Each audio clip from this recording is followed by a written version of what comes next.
କରିଥିବା ଓ ବୀମା ନ କରିଥିବା କ୍ଷତିଗ୍ରସ୍ତ ସମସ୍ତ ଚାଷୀମାନଙ୍କୁ ଆସନ୍ତା 30 ତାରିଖ ମଧ୍ୟରେ ଫସଲ କ୍ଷୟକ୍ଷତିର ସଠିକ୍ ଆକଳନ ସହ କ୍ଷତିର ସମ୍ମୁଖୀନ ହୋଇଛନ୍ତି ସେମାନଙ୍କୁ ଚିହ୍ନଟ କରିବା ପାଇଁ ମୁଁ ନିର୍ଦ୍ଦେଶ ଦେଉଛି ଏବଂ ବୀମା କରିଥିବା ଓ ବୀମା ନ କରିଥିବା କ୍ଷତିଗ୍ରସ୍ତ ସମସ୍ତ ଚାଷୀମାନଙ୍କୁ ରାଜ୍ୟ ଓ କେନ୍ଦ୍ର ସରକାରଙ୍କର ନିୟମ ଅନୁଯାୟୀ ସହାୟତା ଯଥାଶୀଘ୍ର ଡିବିଟି ମାଧ୍ୟମରେ ଯୋଗାଇ ଦେବା ପାଇଁ ରାଜ୍ୟ ସରକାର ନିଷ୍ପତ୍ତି ନେଇଛନ୍ତି। ତ ଦର୍ଶକ ବନ୍ଧୁ ଆଜିର ଭିଡ଼ିଓଟି ସବୁ ଚାଷୀ ଭାଇମାନଙ୍କ ପାଇଁ ବେଶ୍ ଇମ୍ପୋର୍ଟାଣ୍ଟ ଆଉ ଗୁରୁତ୍ୱପୂର୍ଣ୍ଣର ଭିଡ଼ିଓ ଅଟେ। ଆପଣମାନେ ଭାବୁଥିବେ କାହିଁକି ନା ଯେଉଁ ଲଘୁଚାପ ଜନିତ ବର୍ଷା ଯୋଗୁଁ ଓଡ଼ିଶାରେ ପ୍ରାୟ ଚାଷୀ ଭାଇମାନେ ବହୁ କ୍ଷତିର ସମ୍ମୁଖୀନ ହୋଇଛନ୍ତି। ଚାଷୀଙ୍କ ସହାୟତାକୁ ଦୃଷ୍ଟିରେ ରଖି ସରକାର ଚାଷୀ ଭାଇମାନଙ୍କ ପାଇଁ ଏକ ବଡ଼ ପଦକ୍ଷେପ ସାଙ୍ଗକୁ ବଡ଼ ଘୋଷଣା ମଧ୍ୟ କରିଛନ୍ତି କି ଅଦିନିଆ ବର୍ଷାରେ କ୍ଷୟକ୍ଷତି ହୋଇଥିବା ଫସଲ ପାଇଁ ଦିଆଯିବ କ୍ଷତିପୂରଣ। ଉଭୟ ଧାନ ଓ ପାନ ଓ ପରିବା ଚାଷୀଙ୍କୁ ମଧ୍ୟ ଏହି କ୍ଷତିପୂରଣ ମିଳିପାରିବ। ତ ଏ ନେଇ ଯାହା ବି କିଛି ଇନଫର୍ମେସନ୍ ଅଛି ମୁଁ ଆଜି ଆପଣମାନଙ୍କୁ ଏହି ଭିଡ଼ିଓରେ ଦେଇଦେବି। ତ ତା ପୂର୍ବରୁ ଆପଣମାନଙ୍କୁ ମୋର ଅନୁରୋଧ ଦୟାକରି ଭିଡ଼ିଓଟିକୁ ଶେଷ ପର୍ଯ୍ୟନ୍ତ ଦେଖନ୍ତୁ। ଆଉ ଯଦି ଏବେ ହିଁ ପ୍ରଥମ ଥର ପାଇଁ ଭିଡ଼ିଓକୁ ଦେଖୁଛନ୍ତି ତାହେଲେ ଭିଡ଼ିଓକୁ ଗୋଟେ ଲାଇକ୍ କରିଦିଅନ୍ତୁ।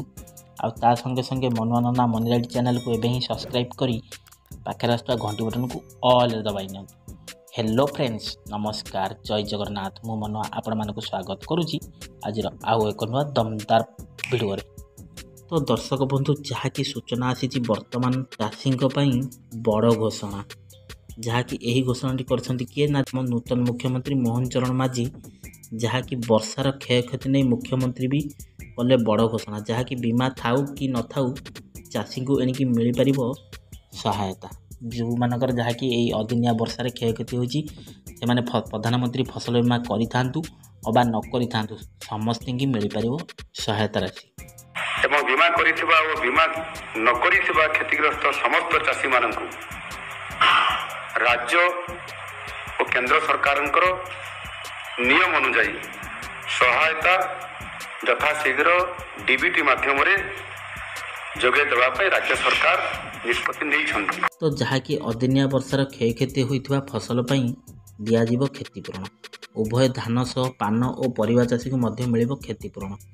तो चारोटी विभाग मंत्री जहाँकि सचिव अधिकारी सह आलोचना करिबा परे मुख्यमंत्री मोहन चरण माझी यही घोषणा एथिसह से कहिसेंति जे आसंता काली सुधा समस्त चाषी भाई माने सेमानक फसल क्षतिर हिसाब देबे। एथिपई एक आप किंबा टोल फ्री नंबर जरिया तथ्य रखिबे जहाँकि प्रशासन क्षतिर रिपोर्ट देबा परे क्षतिपूरण दाबीर प्रदान प्रक्रिया आरंभ होबो बोली आम मुख्यमंत्री मोहन चरण माझी कहिसेंति। सबुठु बड़ कथा होची जे अदिनिया वर्षार फसल क्षयक्षति चाषी को मिल सहायता जहाँकि सेमानकर प्रधानमंत्री फसल बीमा से करिथांतु अबा न करिथांतु जहाँकि लोकसभा भवन में मुख्यमंत्री मोहन चरण माझी अध्यक्षतार अनुष्ठित 4 विभाग समन्वय बैठक में यही निष्पत्ति निया जायछि। उपमुख्यमंत्री जहाँकि सिंहदेव स्वराज मंत्री सुरेश पुजारी समवाय मंत्री प्रदीप बलवंत सामंत और जोगाण मंत्री कृष्णचंद्र पात्र सहित मुख्य शासन सचिव उन्नयन कमिशन और सबु विभाग सचिवों सह आलोचना करथिले आम मुख्यमंत्री मोहन चरण माझी जहाँकि रविवार सबु फसलर क्षयक्षति नहीं चाषी मानू प्रशासन को जणाइबा पई अपील करिसेंति जहाँकि मुख्यमंत्री कहिसेंति जे बीमा करिथिबा लोक एवं बीमा न करिथिबा चाषी समस्त को मिलिबो क्षतिपूरण जहाँकि एथिपई आपनको 30 तारिख सुधा संपूर्ण क्षयक्षतिर रिपोर्ट आसिया परे सहायता राशि दियाजिबो जहाँकि बीमा भुक्त चाषी निर्धारित समय सीमा मध्य आवेदन करें जहाँकि क्षतिग्रस्त चाषी को डेबिट जरिया क्षतिपूरण दियाजिबो बोली आम मुख्यमंत्री मोहन चरण माझी कहिसेंति।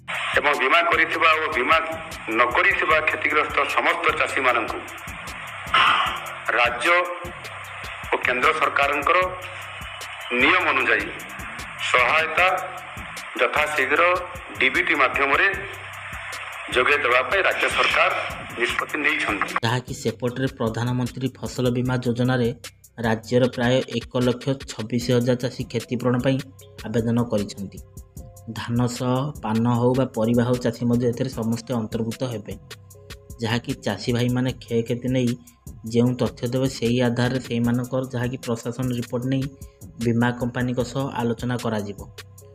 एने आम नूतन मुख्यमंत्री मोहन चरण माझी कहते जहाँकि कृषि विभाग कृषि रक्षक आप्रे चाषी मैंने क्षयक्षति बाबद सूचना दे पारे ना आप टोल फ्री नंबर जहाँकि 14447 आउ थे कही रखुची 1447 आप अभियोग करेंगे आपंकर क्षयक्षति होती आप कंप्लेन दस करेंगे। कृषि रक्षक आप्रे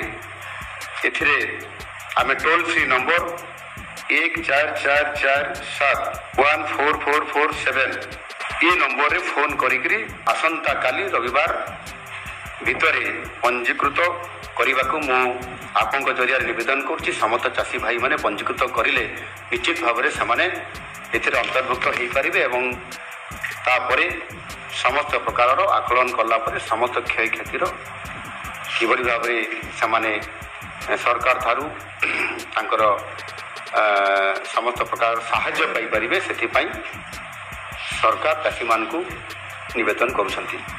गोटे चाषी एकर पिछा अति कम 15 ରୁ 20 हजार टंका खर्च करी धान चाष करिथाय। धान ठिकरे अमल हेले जहाँ 30 ରୁ 35 क्विंटाल होइथाय जहाँ कि क्विंटाल पिछा 3100 टंका हिसाब रे अति कम 90,000 ରୁ अधिक टंकार धान अमल करिथाय। जदि मंडी को न नहीं बाहर बिक्री कले मध्य धान क्विंटाल 2300 टंका हिसाब से जहाँकि अति कम 60,000 टंका हो पारि था। तो यह नजर में रखी जहाँकि राज्य सरकार धान चाषी को क्षतिपूरण दिंतु बोली जहाँकि दाबी कर पुरी जिलार जहाँकि अधिकांश चाषी जहाँकि जगतसिंहपुर चाषी भाई मैंने कहते वर्षकर आहार उजाड़ी देती वर्षा तेणु चाषी भाई मानक ऋण छाड़ करने सह एकर पिछा अति कम 40,000 टंका देवाक अनुरोध कर जहाँकि जगतसिंहपुर जिला चाषी भाई। तो यही अदिनिया वर्षा चाषी भाई मैंने व्यापक क्षयक्षति सही धान और परिवा चाष समेत मात्रा क्षयक्षति होती जे चाषी मैंने हताश होती जहाँकि वर्षकर अमल पानी पचिजु जहाँकि सरकारी सहायता चाषी अति जरूरी बोली जहाँ सूचना आस। दर्शक बंधु ये मुझे गोटे कथा कही रखी कि जहाँकि आम नूतन मुख्यमंत्री मोहन चरण माझी डिक्लेयर देते जहाँकि जो मानकर फसल बीमा रेजिस्ट्रेशन कर चाषी भाई मैंने भी न कर तो से जहाँकि क्षयक्षतिर पैसा पाइपर। तो ये आपन को 14447 आप कॉल करी जनइबा पड़ो आपन क्षति हो। तो दर्शक बंधु ए ने आपनकर मतामत कौन मो कमेंट बॉक्स रे मतामत देवे आ वीडियोटी जदि भल लगी वीडियो को लाइक कर दिंतु आ संगे संगे मनोरंजन मनिराज चैनल को एवं सब्सक्राइब करी पाखे घंटे ऑल दो। तो दर्शक आप वीडियोटा को बहु मात्रा सांग मान शेयर करूँ जहाँकि जो मानकर क्षयक्षति से 30 तारिख सुधा ये जनातु हेल्पलाइन नंबर तो से क्षतिपूरण सब चाषी भाई पाइपर। तो दर्शक आज वीडियोटा को रखुची पुणी देखा नेक्स्ट एक एपिसोड पुणी एक नुआ अध्याय से मत विदाय दिंतु। रोची नमस्कार टेक केयर बाय बाय जय जगन्नाथ।